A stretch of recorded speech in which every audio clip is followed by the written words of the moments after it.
Good morning. Thank you for being here, and a very warm welcome to you. We're truly honored and privileged to have you here with us today. We'd like to start the Youth and Truth conversation with actually a conversation we had right outside a couple of minutes ago. And that would be that in the past couple of years, we've seen that change is coming in multiple forms, be it in education, be it in the job opportunities, be it in culture. Earlier, it would take about 20 to 30 years for us to realize and see this change, but today it's happening at a much faster rate. How would you suggest, or how do you think we as the youth should adapt to change like this and be prepared for it?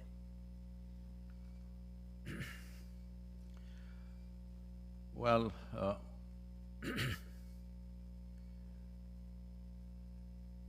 I know I'm in a university.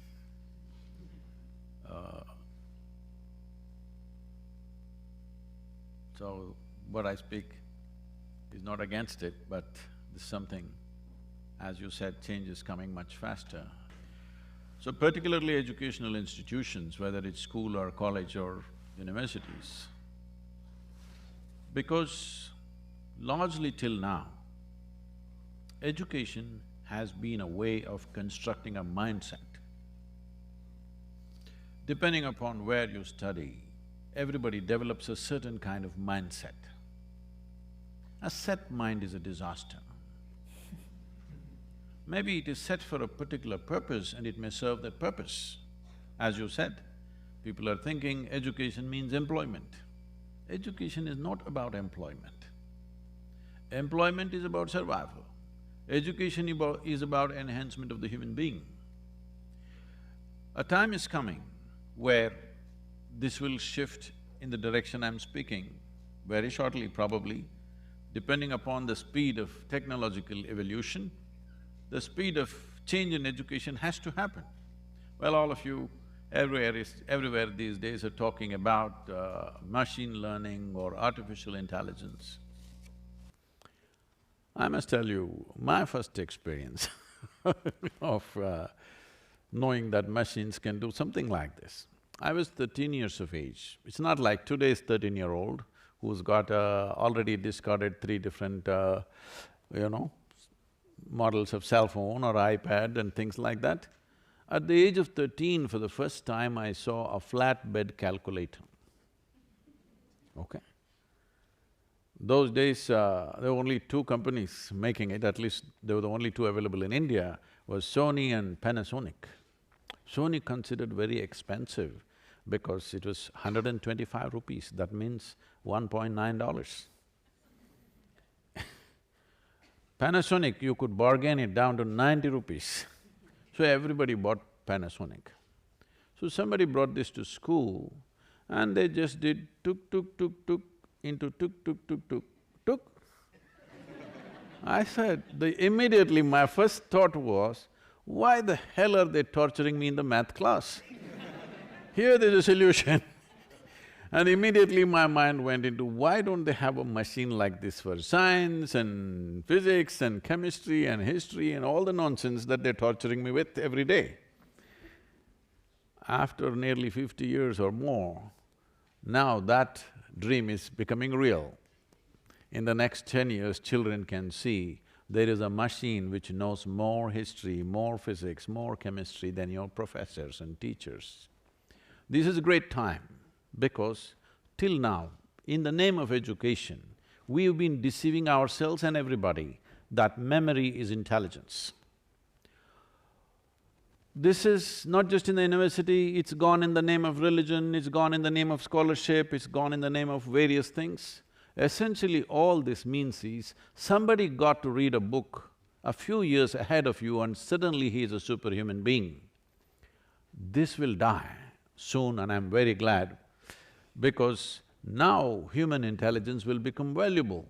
Now human consciousness will become very valuable. How you are becomes more valuable than what you stacked up in your head. Because a small chip will know more than… your phone can do 10 PhDs a day. Yes? Because that much can be stored. So we are mistaking memory to be knowing or intelligence. So time is coming where human intelligence will be of greatest significance, not memory. So education has to transform itself in this direction. So what this means is, we are moving from mindsets to consciousness. Consciousness means it's not a fixed thing. It is not just flexible, it has no shape and form. That's where human beings need to go. Educational institutions should take that step first, because for probably last 300 years we've been busy manufacturing mindsets. For example, because we're talking about India here, I think, in India, still largely the education was designed by Her Majesty's service, more East India Company, I would say. This education was designed in such a way where the cornerstone of education is obedience, not intelligence. I want you to get this straight. Obedience is the cornerstone of education process. If obedience is the cornerstone of education, this is a recipe for slavery. This is the trick of an occupying force. But we're still continuing that form of education for a variety of reasons, whatever reasons. So, the change is compulsory. Change is not an option. Those who don't change will fall on the wayside. Will we allow change to happen in a haphazard way, torturing people, leaving a lot of people out of it?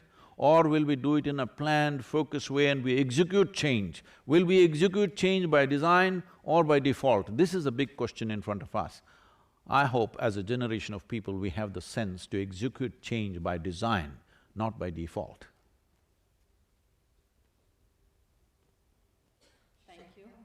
I'm sorry, did I say something wrong?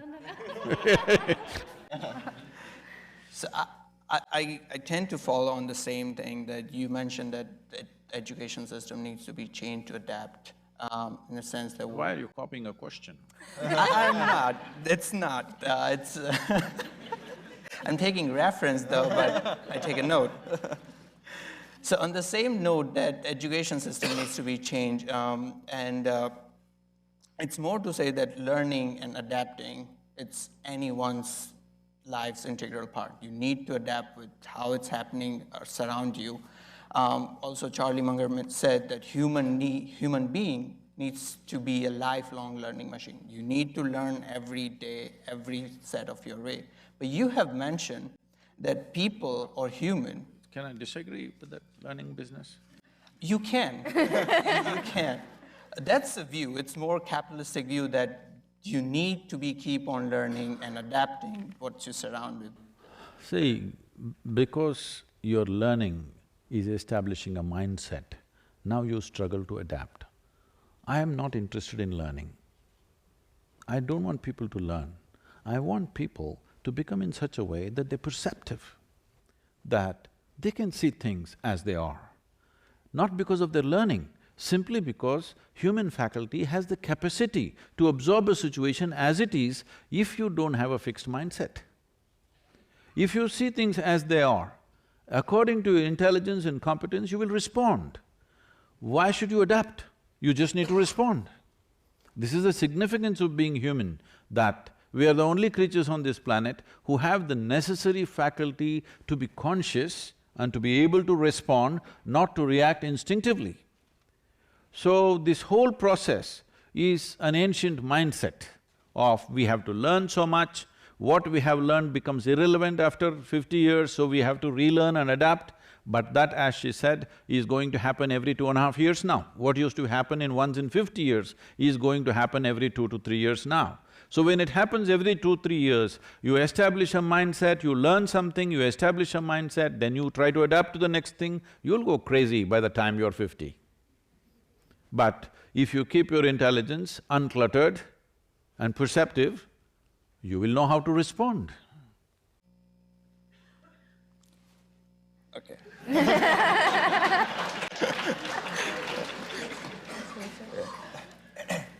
So, one of the questions that keeps popping up in everyone's mind is how do you define the clarity of purpose in your life? And that's something that you've probably been asked multiple times before, but this is something that we still struggle with. And we easily get influenced by people around us and get distracted from what we truly are passionate about. How do you recommend today's youth to be focusing on building true passion and also developing a clarity of purpose in life? Oh, see, this idea that a human being has a purpose to his existence is a very tyrannical idea. The moment you have a strong sense of purpose, you are a natural tyrant. The question is only a question of competence. There are lots of tyrants all over the place. There are lots of Mussolinis and Adolf Hitlers all over the place. Fortunately, they're impotent and incapable. Yes, there are lots of them. Don't think only one was born. There are lots of them. Fortunately, nobody has the capacity or the competence that those tyrants had. Otherwise, there are a whole lot of people with same intention of wanting you to be something other than who you are right now. So if I have a purpose to life, if it gets organized, it becomes a mission. Who the hell are you to have your own mission? You're here, you're just a pop-up on this planet, all right? You pop up and you pop out. Here, instead of doing what is needed most right now for maximum number of people, you have your own purpose, maybe God-given purpose. Whenever people say they have a God-given purpose, they have done the most terrible things on the planet. Now you don't like it, it's okay, but have they not? Whenever people said, God spoke to me, terrible things are coming. You can be sure about it. You heard these statements because you are trying to endorse your nonsense with some other authority from elsewhere. Why do you need a purpose? Life is a phenomena beyond your understanding. You're here to experience it and enhance it for yourself and everything else around you. That's about it. What is there for you to have a purpose of your own when you've not even figured out where it begins, where it ends? When you have not even figured out where this cosmos begins, where it ends, where you come from and where the hell you will go, how come you have a purpose of your own? You don't need a purpose, you just need sense. You need sense and sensitivity. And sensitivity will naturally come if you look at life as a more inclusive process. Right now, some studies in the last 2 days creating a flutter, I've been talking about it for last 25 years. Some studies say that in the next 5 years, the insect population is going to go down so dramatically that all agriculture on the planet could be seriously hit and food could become a great crisis. I've been talking about this continuously for last 25 years. People think worms and insects are no good.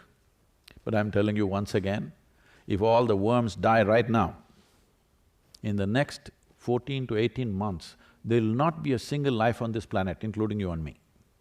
If all the insects die, within the next 2.5 to 4 years, not a single piece of life will exist on this planet. But if you and me die, planet will flourish. Yes, this is the fact of our existence or no? Hello?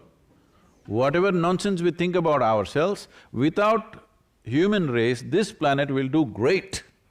But without worms, insects, microbes and various other creatures, this planet cannot exist as a life. So, our idea, the most destructive idea that's been put into human minds in the name of religion, philosophy and nonsense is that creation is human-centric. Creation is not human-centric. You are just a speck in this creation, you're really nothing. As I said, you're like, on your computer screen there are pop-ups, you pop up and you pop out. You think so much about yourself, but actually before you and me came here, countless number of people who all thought they are great people came and went, where are they now? All topsoil. Yes or no?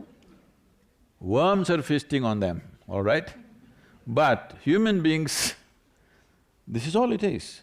In this vast cosmos, this entire solar system is a tiny speck. In that tiny speck, this planet Earth is a microspeck. In that microspeck, Detroit city is a super microspeck. In that, you're a big man. This is a serious problem. That is, this is all because of our learning. Do you understand? This is because of our learning, because we've lost our sense of perception. We are not seeing things as they are. We are making up things in our mind in the name of education. It's time we come to reality. Once machine learning comes, your nonsensical learning will not mean a damn thing. Just because you read a book, you're acting superior. No, a 5-year-old kid will turn on his machine and tell you, here. It's a great time.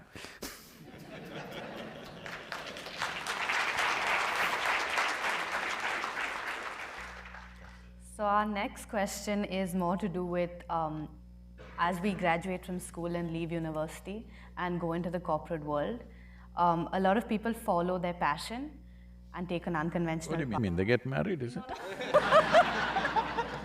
They follow their passion and take an unconventional path. My question is, should you do what you love or should you love what you do?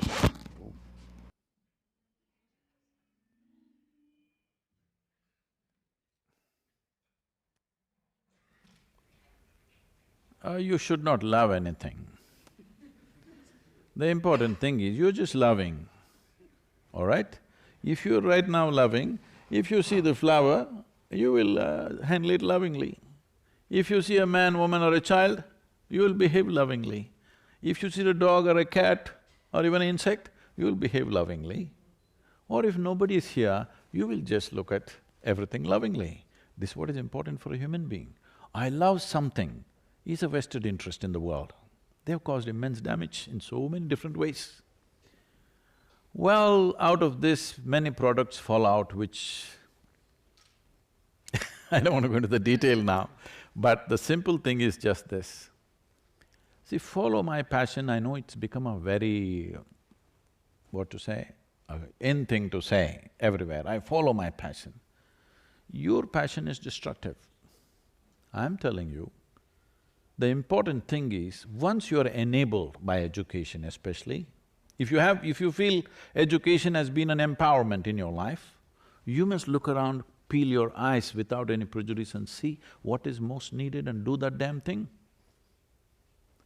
If all this comes because you're trying to extract some sense of joy and satisfaction from the world, you have not understood that human experience essentially comes from within, whether joy or misery, peace or turmoil, agony or ecstasy, no matter what it is, human experience comes from within you. Is that so? Hello? Hello? It looks like I'm asking for a higher opinion. Human experience, no matter what, madness or frustration or love or joy, everything comes from within you, isn't it? You're trying to create an inner experience by managing the world. This is why all the disasters are happening. Why human beings are so insensitive to everything, why they're going about on a rampage. We call this development, we call this economy, we are on a rampage, all right? Why we are like this is, we are trying to extract an inner experience from an external manipulation. No, this is the first thing you must settle before you step out of this university. You must settle this one thing, that your experience of life is created by you. Now naturally you will see what is the best thing I can do in the world. And that's what you should do, what is most needed right now. If you are an empowered human being, so much investment has been made on you in the name of school, university, education, all this stuff. When so much has been invested on you, you must see what is most needed right now. And of course, whether you have competence to do that specific activity or something else, that judgment is always there. But not the question of what… My passion means, I like to do this, I don't care whether it's needed or not, I just like to do this. This is a vested interest, isn't it? So just to follow up on that. So as you said, the summary But if it's a local girl, it's okay, you can do it passion. No, the summary of that will be that we choose to learn those things that we think value in it, not those that transform them, correct? So how do you suggest that one can expand his or her horizon to see beyond that what's her or his logic tells to do it and not to do it, basically? See, of course, human beings will act according to their individual intelligence. That is a given, isn't it? You cannot do the same things that I do, or I cannot do the same things that you do. This is the nature of life, this is the nature of human intelligence. But why is it that we are seeing the same situation differently? Is probably because we have evolved different types of mindsets. But if you don't have a set mind, that is, your brain is not a concrete block, it is willing to take any form that's needed, then I believe if we look at this situation, both of us will see it as it is. If we see this situation, whatever the situation, as it is, we'll be seeing it the same way, isn't it?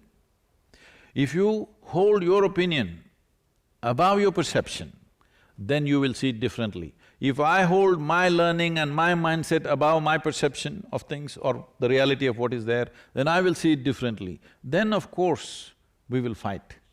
But that is what I'm saying. Why are you approaching with a set mind? You are approaching with a set mind because you are giving too much significance to the information that you have gathered. Information is not intelligence.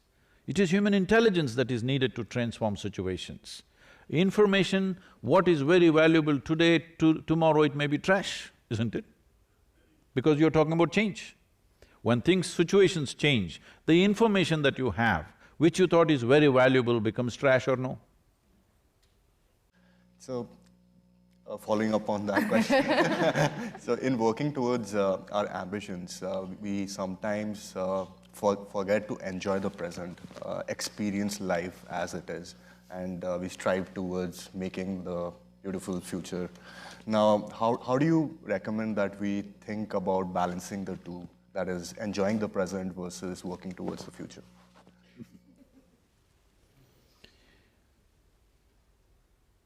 See, there is no such thing as future. It's just a plan in your head. Such a thing doesn't exist anywhere in the universe. Is it so? Hello? It doesn't exist anywhere. In your experience, there's only what is here now. What is right now, here and now, is all that is there in your experience. It's all that's ever been. So, there are two very important faculties which are unique to human beings compared to every other creature on this planet. We have two faculties which are very unique to us, which is a very vivid sense of memory. Because of this vivid sense of memory, we have a fantastic capability to imagine. If you did not have memory, would you be able to imagine? No.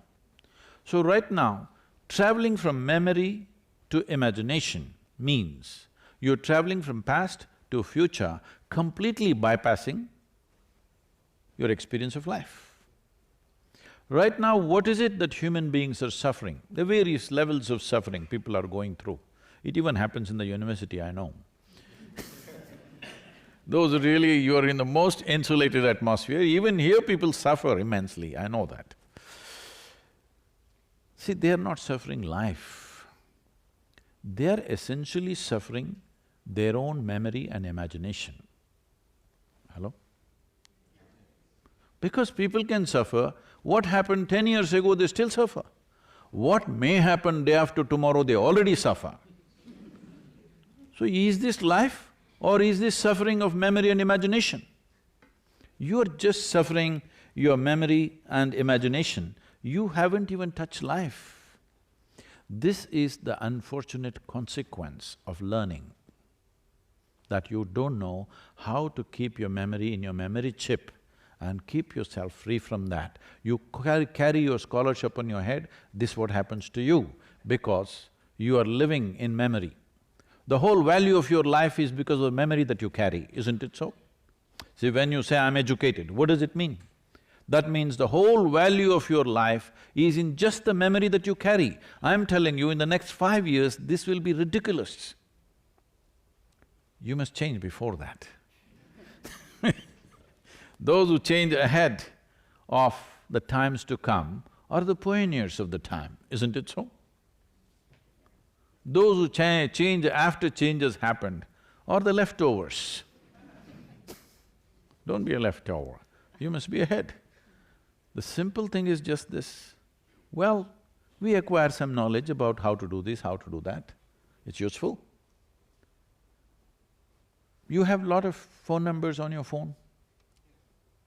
So at least now, there was a time when I used to remember at least around 800 numbers and names because I didn't have a phone book and there was no cell phone. Just by memory we used to remember. It was very valuable, very valuable. Now it's just trash. I don't even know my number anymore. Really, people ask me, Sadhguru, what's your number? I really don't know because it doesn't matter anymore, because the machine does the damn thing, isn't it? You don't have to remember your own number, it is all there. So I'm saying, you do not make yourself who you are because of what you remember. This means you are a creature of the ancient times. The ancient may mean 2 years ago or 2000 years ago, it doesn't matter. You belong to a place which is dead. You become part of the dead. Now future imagination and your expectations means you are trying to raise the dead. Don't try that. Shall I? You okay for a joke or? Yeah, of course. They are becoming very serious, that's what I'm afraid of. The first consequence of scholarship is you become serious, not just serious, dead serious. This happened, an old couple were watching an evangelical program on the television. The preacher was going full on and he was promising he's going to heal them and all that stuff. So over the television he's going to heal them. He said, place your hands wherever you have problem in your body, I will heal right now. So the lady put her hand on her throat and sat, because she had a thyroid issue. The man looked at her and then put his hands upon his groin and sat. She looked at him and said, John, he only said he will heal the sick, he did not say he will raise the dead.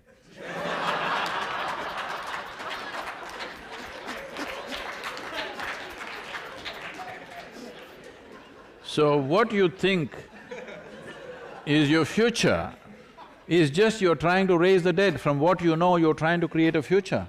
Don't do that. Because future is the next step. The next step is available to you only if you take this step properly, isn't it so? Hello? Yeah. Do one thing, you skip this breath and take the next breath, let me see. Try and see what will happen to you. This will be the last breath you will take, isn't it? How can you take the next step without taking this step properly? It is the entertainment of the vain to go on thinking what kind of future, what kind of future. No, how well you conduct the present, future is a consequence. This whole problem has happened to education systems, they've all become goal-oriented. I see particularly, I'm sorry, but particularly in management schools, they've become very goal-oriented. What goal-orientedness means is, your learned professor was saying about his mother talking about a mango tree. See, you don't have to sit there and do mango meditation for mangoes to come. You just handle the daily process of watering the mango tree, manuring it, taking care of it. You never thought mango. Mango will anyway fall on your head, isn't it? It's a consequence. Instead of handling the process, you're trying to handle the consequence. We have a business event every November, third week, and over 200 CEOs from across the world come to train for 4 days with us and all that. So last time when they were there, they were asking me, they're running major companies in the world, they're asking me, Sadhguru, we pick the best people in the world. From the management schools, when we identify that they're doing well in the first year, second year itself, we pick them. From IIMs, IITs across the world, always resourcing them. And we constantly keep not just a bone, a meat hanging in front of them.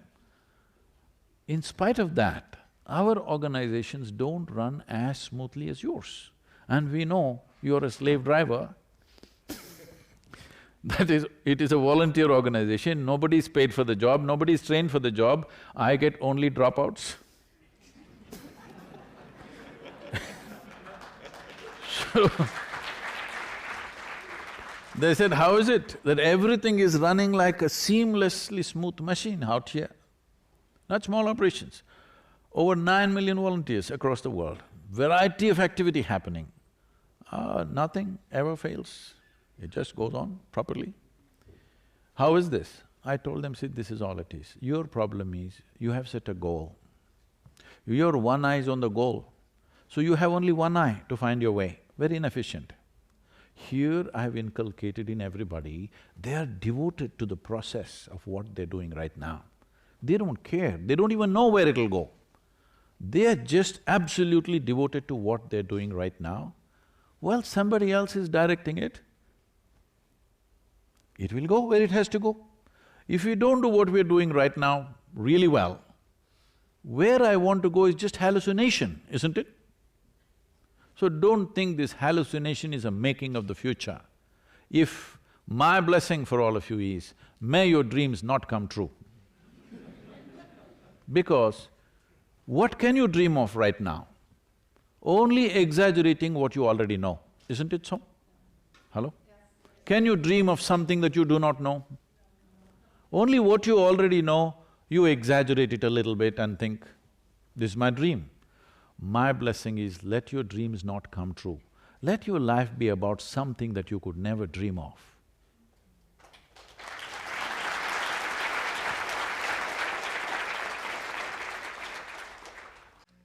So in speaking of this, how does one truly find their values and then eventually stick by their values, or should they even be sticking by those values that they find throughout their life? Values meaning? It could be anything. It's things that you believe to be true. It could be guiding forces. It could be any of those. Morals. Could be. See, for me, my existence… I'm sorry, it looks like I'm contradicting everything. No, that's fine.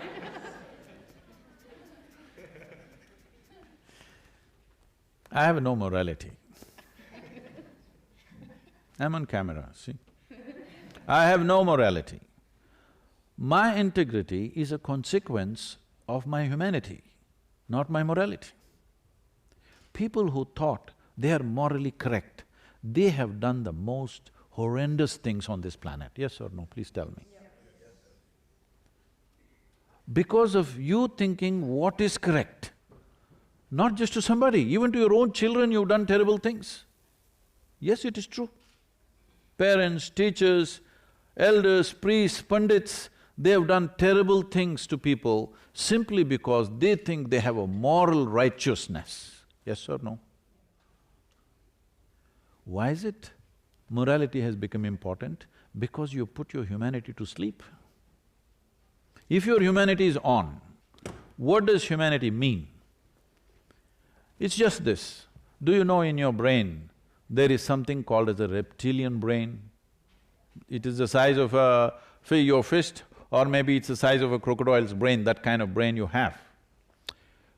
And there is also cerebral cortex, which is what makes you human, which is what gives you various sense of being something different from other creatures. What this humanity means is, these days probably you're not seeing this because dogs are all leashed.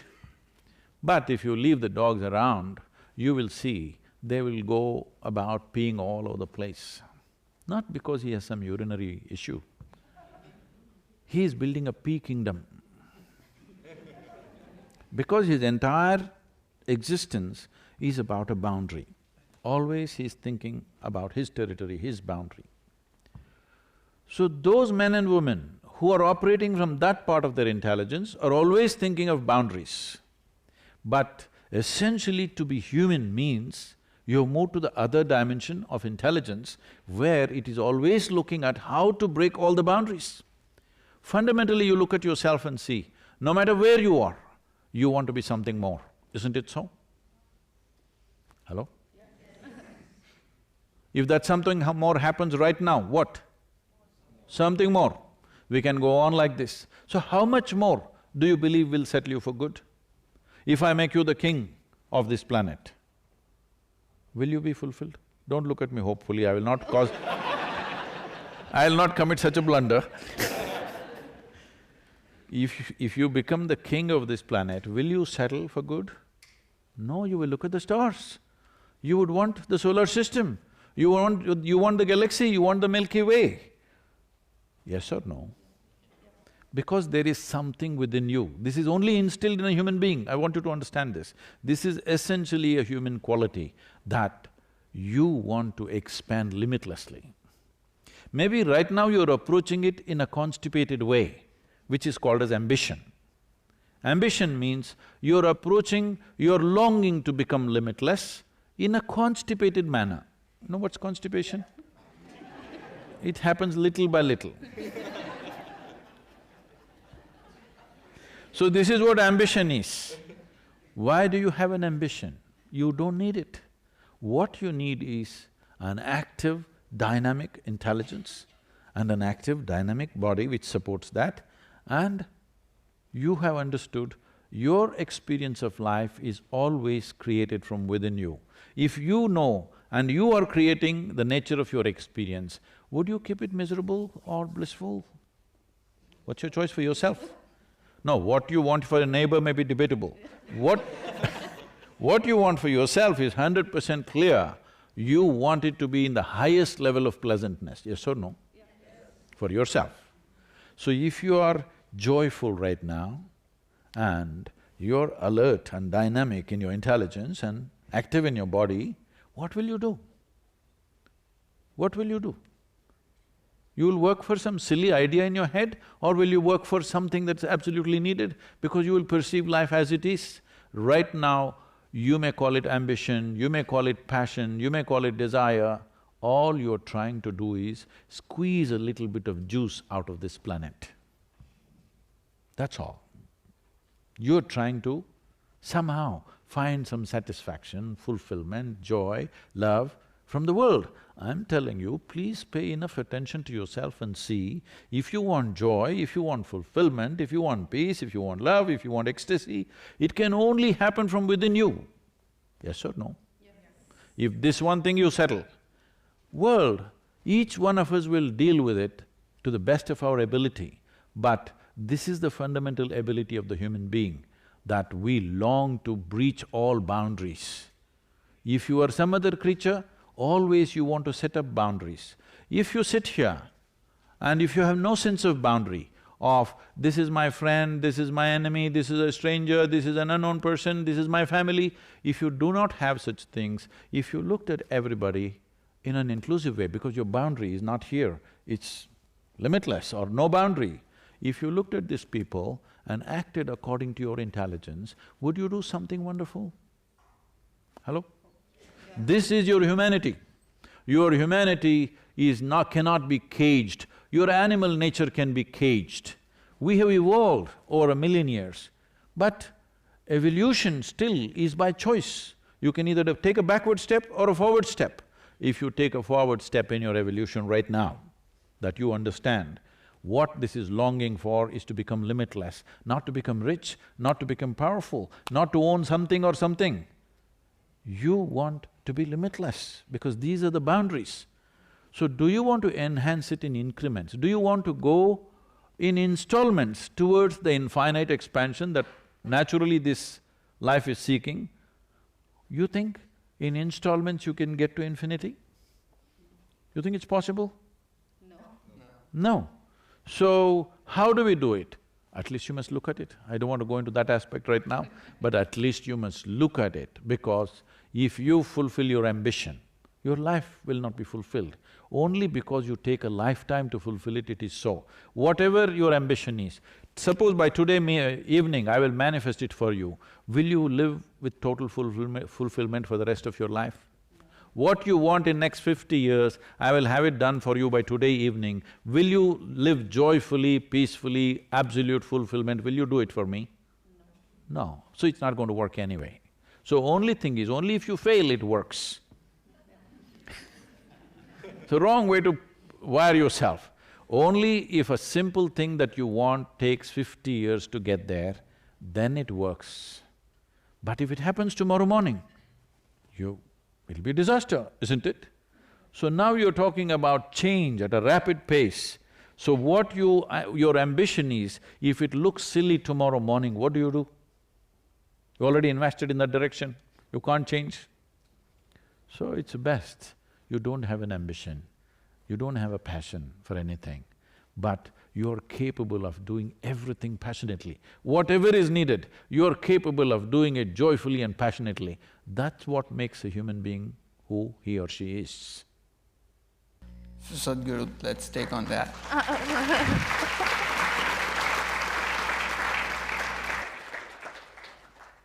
So let me ask you that. I'll be the simple person. I don't want any passion in my life. I don't want any… No. No, I'm just saying. Take out the simple. Because I'm saying, having an ambition and passion is simplistic. I am not talking about you becoming a simple person. In fact, you become a limitless human being because you have not fixed anything for yourself. If you are joyful… Have you noticed this by yourself? On a certain day, when you're very happy, are you willing to do more things? Or on a certain day, when you're a little depressed, are you willing to do more things? Please tell me. So, lot of idiots on the planet are going about spreading, oh, if I am happy right here, I will not do anything. Well, your experience clearly tells you only when you're happy, you're willing to do whatever is needed, isn't it? You're willing to bend backwards, even to reach out to somebody on the street. But when you're little miserable, you are nasty to everything around you, not willing to do anything, you would like to just lie down and sleep, isn't it so? So where does this thing come from, that if I am joyful and I'm in a very dynamic state of intelligence and physicality, that I will become a simple person? No. Then question has to be asked that, okay, I don't have to have passion at this moment or any ambition. I just want to live my life at my fullest. Full-on happiness, joyful, and I just want to live at the fullest of my potential. How can I do it? What's the step will be? You're getting to the point. See, most fundamental thing that needs to change in our understanding of this is, when you say full-on experience of life, first thing is to understand that experience of life, no matter what is the experience, of pleasantness or unpleasantness or agony or ecstasy, only happens from within us, isn't it? Yeah. So, if you take charge of this is what is creating, this is an experience-creating machine. Yeah. Everything you look at it, oh, you love this person, you hate this person, you're angry with this person, you like this person, you dislike this person, everything is happening from within you, isn't it? Do you know that people who you think you cannot stand, somebody thinks he is the most wonderful person? Yes or no? So, this experience is created from within you, no matter what is the nature of your experience. If you take charge of this one thing, that your experience is determined by you and nobody else but you. If this one thing happens, then don't worry, rest will happen. To what extent? To the fullest extent possible that our intelligence, our capability and the times in which we exist, this is very important. People think they are doing everything by themselves. No, the times in which we exist is important. Depending upon… the time should allow us, right? Suppose you came here 1,000 years ago and you talk about artificial intelligence, they would bury you. Yes or no? So, it is the times. So, the times should be conducive that it allows us. With all this, in your life, if you do not do what you cannot do, it's not an issue. But in your life, if you do not do what you can do, you're a disaster, isn't it? I am only talking about avoiding this disaster because most people have become this disaster because they have their own passion, their own ambition, their own mission and their own modes going up and down, all kinds of things. If you did not have all these things, you would do everything you can do, isn't it? In your life, this much must happen. Everything that you can do must happen. What you cannot do anyway doesn't happen, what to do?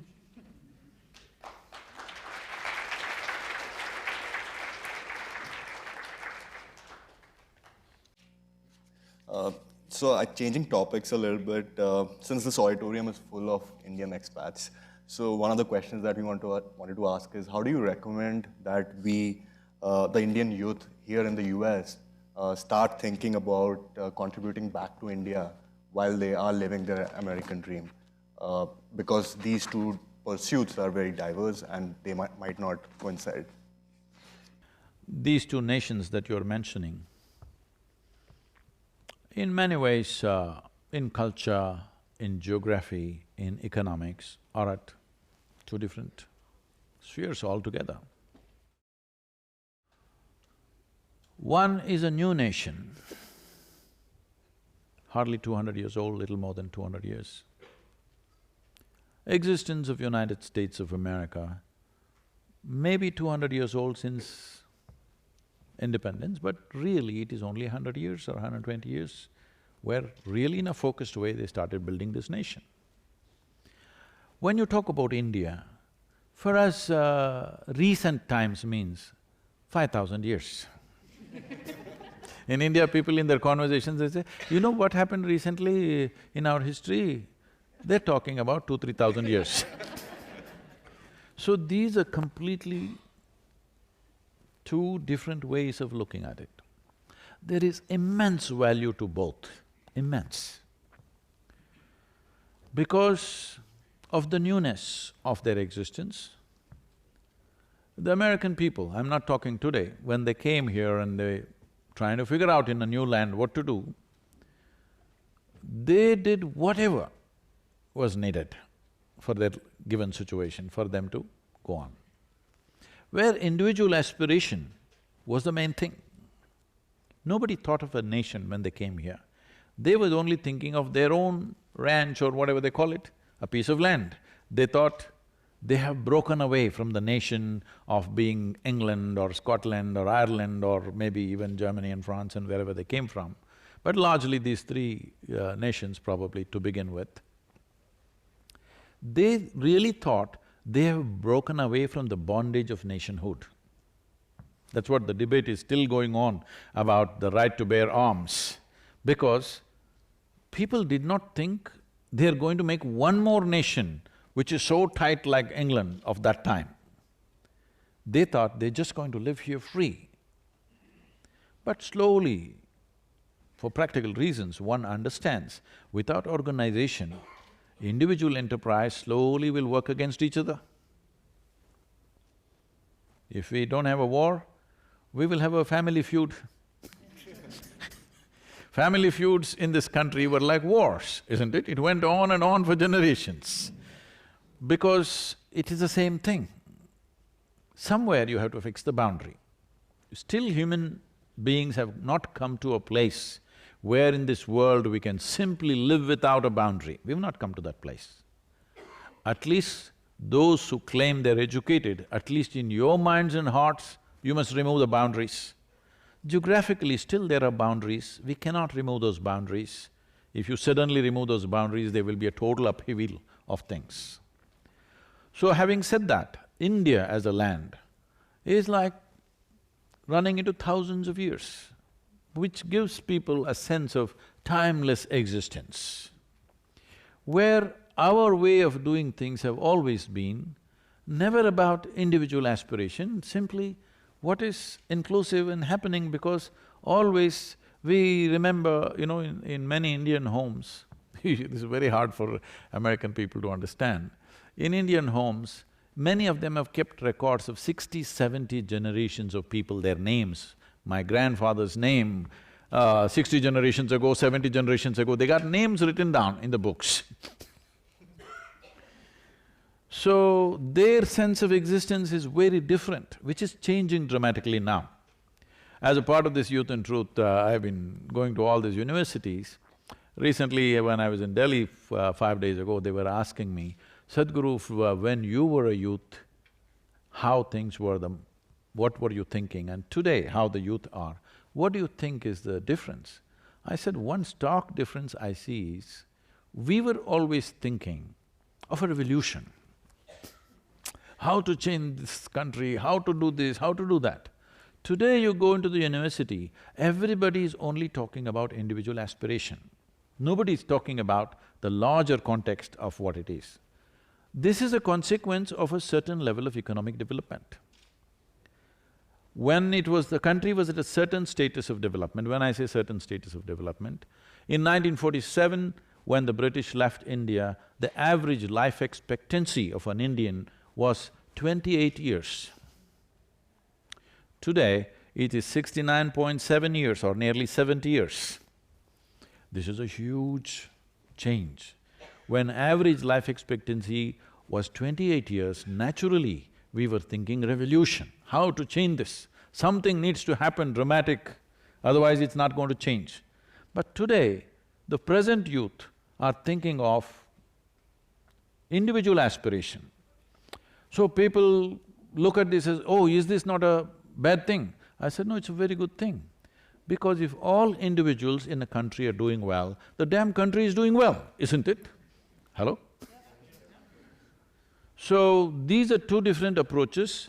What America thought of individual enterprise and, individual aspiration, probably in 50s and 60s, post-World War II, now India is beginning to think in early 21st century. This is a natural consequence. This is one thing. This is one thing which will be troublesome for nations which develop in a big way without individual aspirations being accommodated. So nations which developed rapidly, in a short span of time, using a stick. Stick works very well when people are poor. The moment they do well, if you use a stick, they will turn back and bite you. Yes, this is the nature of a human being. When he is desperate, he understands a stick will drive all of us in one direction and something will happen. If you all scramble in one direction, something good will happen to me also. But once that scramble is over, then I'm thinking of my own individual aspiration. Now the trouble comes. That trouble is coming wherever development happened too rapidly because of a forceful way of doing things. This is the good thing about India. Professor Krishnan said that it's a chaos.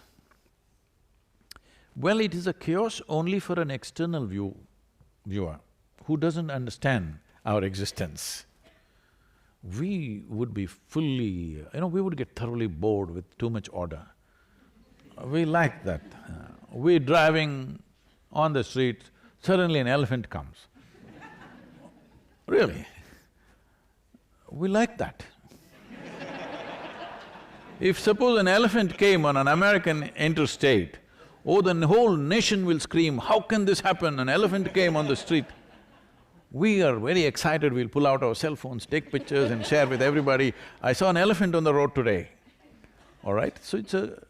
see, there are two kinds of orders. You can have a manicured garden and it looks like spick and span, everything is the way you want it. And you can have a forest where nothing seems to be in order. But if you take away your hand off the manicured garden for just 3 months, it will be nonsense. But forest, for a million years it's existed, obviously it's a better order.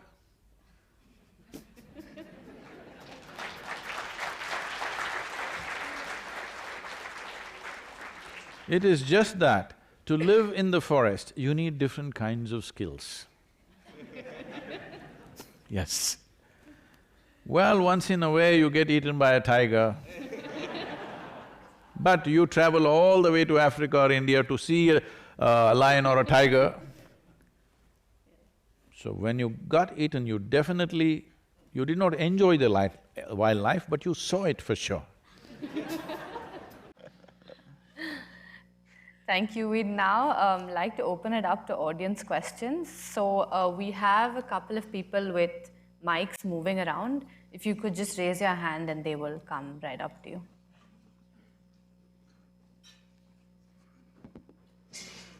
Hope I'm not too abrasive for the university. So,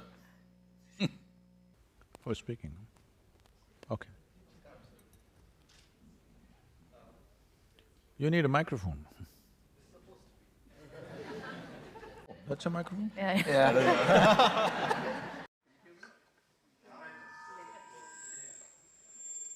It's a grand marketing idea, but not technologically not good to do that.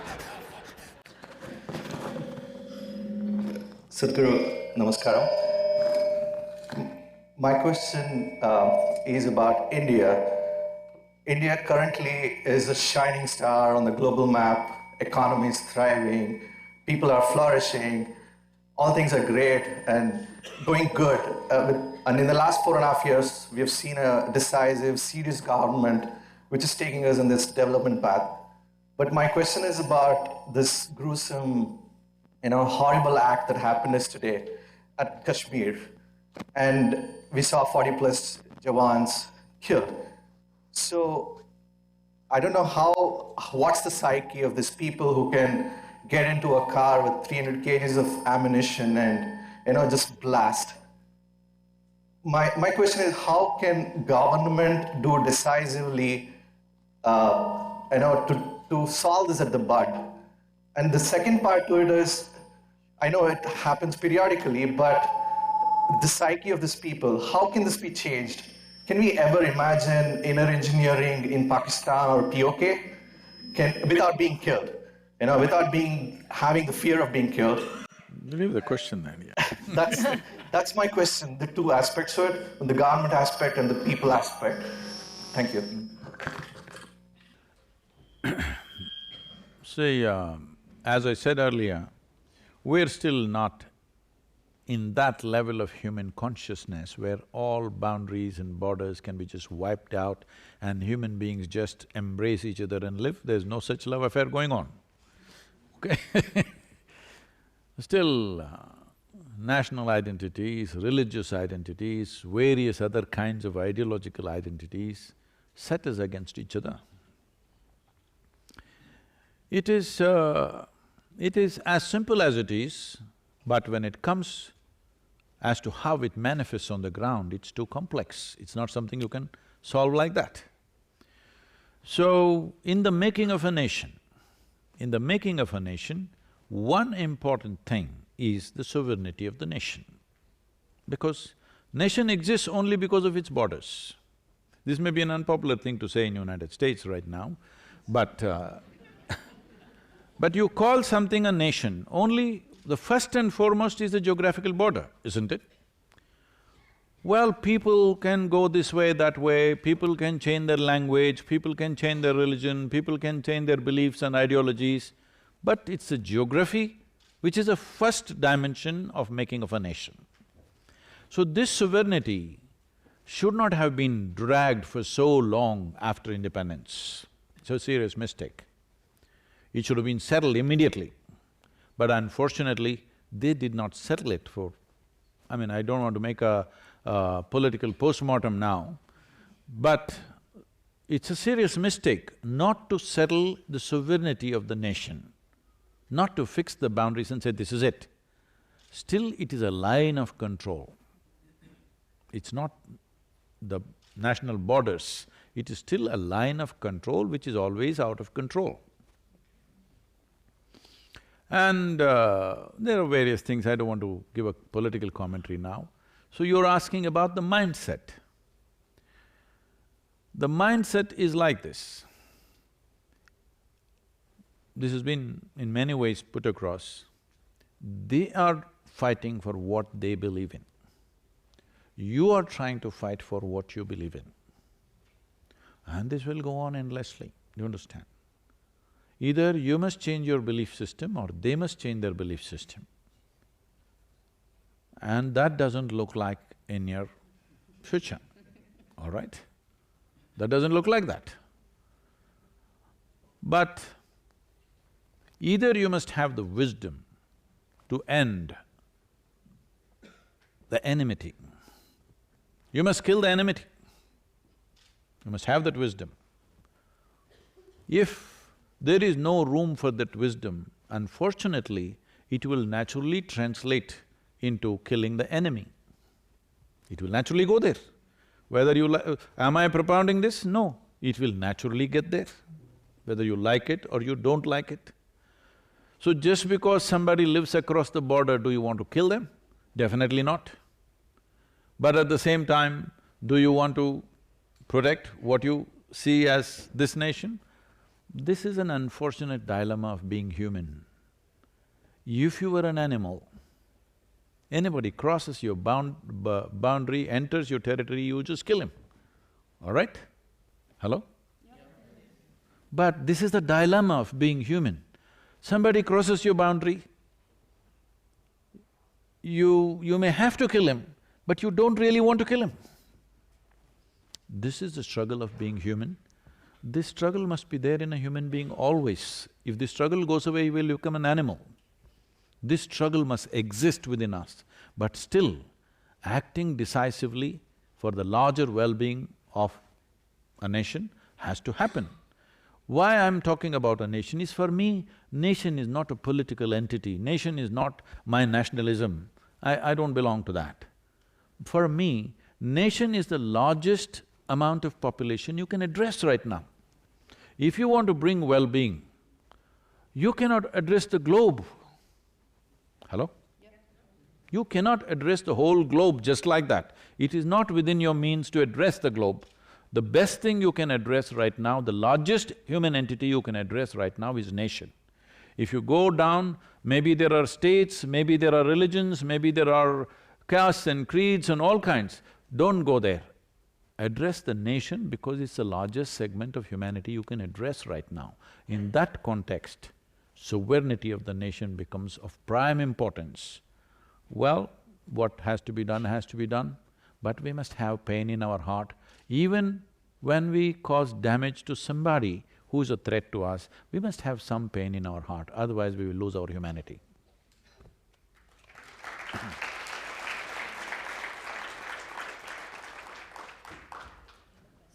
So I'm just saying, when retaliatory action happens, don't do this. We must… unfortunate, it must be done, but we must have some pain that we have to do these things. Vanakkam Sadhguru. Hi, I'm Rashmi. I'm from Chennai. Now, have practiced Shambhavi Mahamudra since I was 15. Thank you for it. And Who is serving you idli and sambar here, huh? my mom isn't here. I'm missing her. So my question to you is, since I've come here, I had to explain my way of upbringing, my culture, or the way I do certain things. And you have said Adi Yogi is not light, he's darkness. But darkness is something that is associated with evil in certain cultures. I'm a dark person, so you're saying I'm evil? I understand what you're saying, but I'm not calling you evil. I understood what you said when you said Adi Yogi was darkness, he was not light. But when I'm explaining it to my friend or to anyone for whatsoever, how do I put it in a context that they understand? Because like you said, there are cultural differences. And how do I put it in a proper context? Is it okay for me, can I take the liberty of referring to you also as little bit dark like me? I would love that. Okay. So you're a dark girl, all right? Now that you're a dark girl, you make yourself so wonderful that people will start saying, oh, dark girls are wonderful. That's the only thing you should do in the world. Don't say, no, this color is good, that color is good, this is nonsense. Make yourself so wonderful, people see, oh, dark-skinned people are fantastic.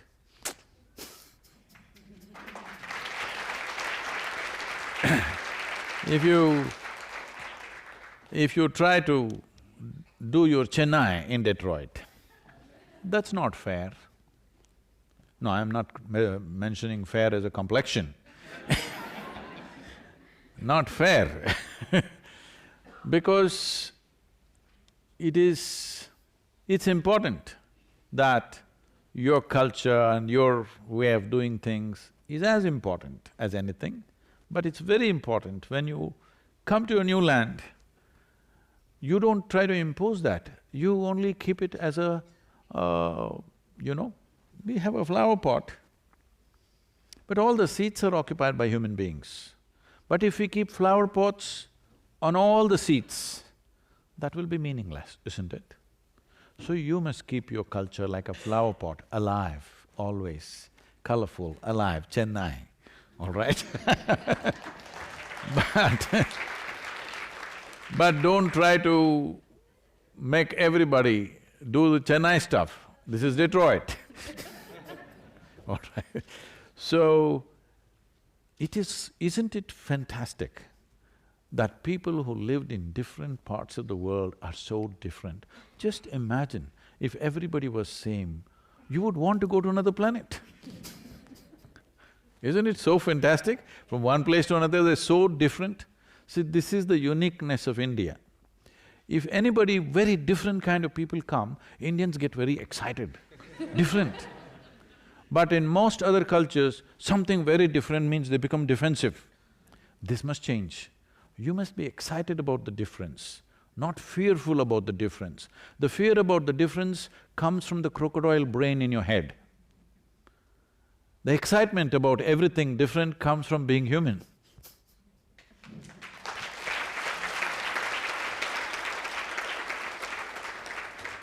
And about you trying to sell darkness. See, light has become very valuable simply because of the way our visual apparatus are made. Suppose you were an owl. No, I'm not saying that. Suppose, because in South India, being an owl is not considered wise, it's considered stupid, okay? So suppose you were an owl, your value would be darkness, isn't it so? Hello? Because that's how your visual apparatus are. Right now, what you know as light, let's differentiate between what is light and what you know as light. What you know as light can only happen if something is burning. Is that so? Coal is burning, petroleum is burning, nuclear energy is burning, or the sun is burning. Something has to burn, only then the kind of light that you understand through your visual apparatus can exist. Anything that burns will not burn forever, is that so? It has to get exhausted somewhere. If you set up a lamp or a candle here, it may burn for 2 hours. This bulb may have whatever 20,000 hours they're talking. You may have 100 years, the sun may have 100 billion years, but everything that burns will burn out sometime, isn't it so? So what doesn't burn is always cool and dark, you and me, huh?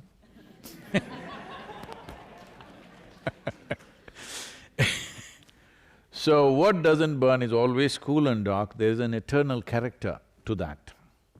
So, out of this wisdom, we said in yoga, when we talk about the divine to a beginner, we refer to the divine as light, divine light. Once one advances in their experience of life, we refer to the divine as darkness. Because only darkness can be unlimited, borderless and infinite. Light, as you know it, can only happen in a momentary way. It flashes up and it goes down. So light, as you know it, is a very temporary and momentary happening in terms of existence. What you think is sun in human experience, because our life is just a few years, we think it's a limitless source of light. But in the nature of the existence, in the nature of this cosmos, sun is just a momentary happening. It just flashes up for a little bit of time and dies out. But The larger part of creation is largely dark, isn't it? Lightless, because it's eternal and always. So, it's good.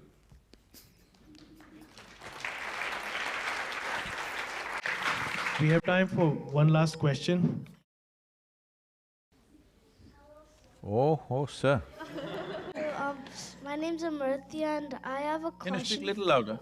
I have a question for you. Yes, sir. My question is, why do people lie all the time?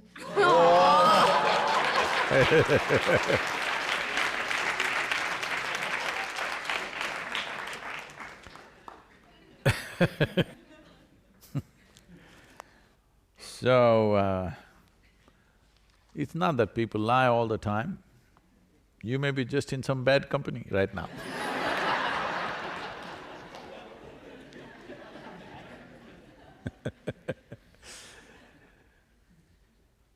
Now, for yourself, leave the other people. For yourself, you're a little boy. Oh, I'm sorry, you're a big boy. You must understand this. Don't concern yourself about what is truth, what is a lie. Just concern yourself about this one thing. Every word I utter, every action that I take in my life, is it for everybody's well-being or is it just about me? That's all. Don't worry about what is true, what is lie, these are all endless, nonsensical debates. Just concern yourself about this, whether everything that you do is inclusive or exclusive. If you just fix this one thing for yourself, then you don't have to worry about anything else. About am I correct, wrong, am I right, wrong, am I sinning or in virtue, am I telling a lie, am I telling the truth, this is not the point. The point is your existence, your action, your word, everything. Is it inclusive or exclusive? Just fix that one thing.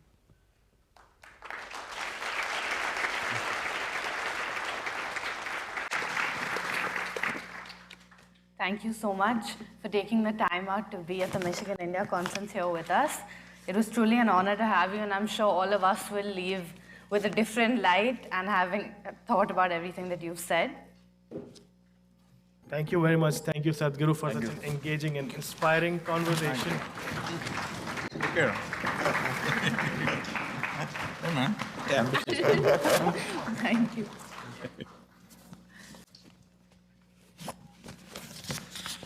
It's been a long time since I came to Michigan. Thank you for having me here. Thank you very much. Thank you.